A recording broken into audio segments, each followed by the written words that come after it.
ሴት ሆይ የትዳር አጋር ስትመርጪ ገንዘብ ያለው መልከ መልካም የሆነ ቁመና ያማረ ወይም ሀብታም የተማረ ኑሮሽን የተሟላ የሚያደርግልሽ ሊመስልሽ ይችላል።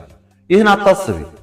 ትዳር በገንዘብ ብዛት ብቻ የምትለካ ወይም በውበት የምትመካበት ብቻ ሳይሆን ድንቅ የህይወት ጉዞ ነው።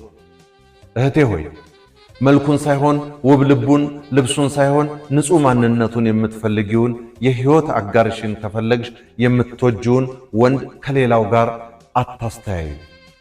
እግዚአብሔርን የሚፈራና ሃይማኖቱን የሚጠብቅ ባል እንዲሆን አድርጊው።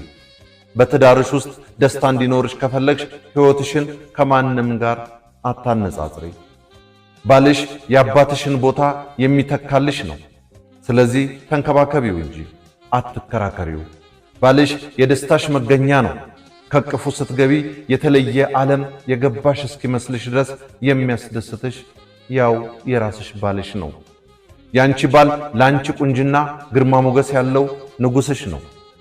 በድክመቱ ጊዜ ደግፊው፣ ጥንካሬ ሁኝና አብርቺው። ስህተት ከፈጸመ ምከሪው፣ ደስታንና ጉልበትን ስጪው። ያን ጊዜ የትዳርን እውነተኛ ፍቅር ታውቂዋለሽ። ሁላችንም አምላኩን የሚፈራ ባል ይስጠን።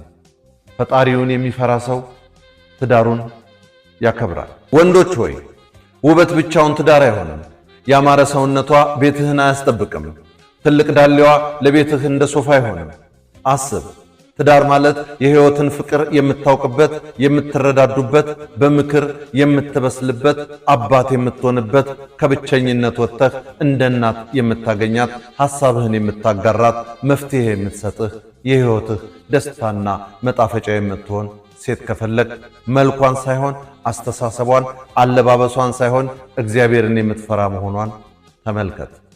ምክንያቱም በዚህ ዘመን እግዚአብሔርን የምትፈራ ሴትን ማግኘት እድል ነውና። ቁመናዋን ሳይሆን ላንተ ያላትን ፍቅር አስብ። ምክንያቱም ለዘላለም አብራህ የምትኖረው በልቧ ውስጥ ያለውና ላንተ ያላት ፍቅር ነው እንጂ መልኩ አይደለም። ወንድሜ ሆይ በሕይወት ስኬታማ መሆን ከፈለግ ዓይንህን ሳይሆን ልብህን ያሳመነችህን ሴት አግባ። ዓይን አታላይ ነውና ብዙ ነገር ሊማርከው ይችላል። ስለዚህ የልብህን ጥሪ ስማ። ያንተ ሚስት ላንተ ብቻ ቁንጅና ግሩም ናት። ያንተ ሚስት ላንተ ንግሥት ናት።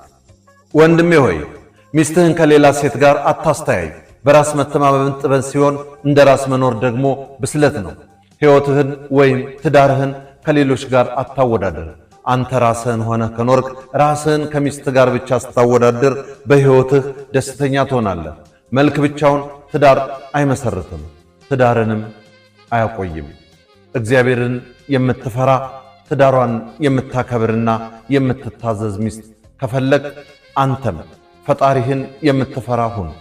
ምክንያቱም እግዚአብሔርን የሚፈራ ሰው ፍቅርን ያውቃልና።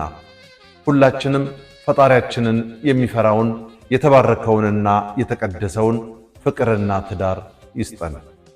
አፍሪ መረጃ እንዳዘጋጀው፣ በለጠ ሸቴ ዘሀገረ ኢትዮጵያ እንዳቀረበው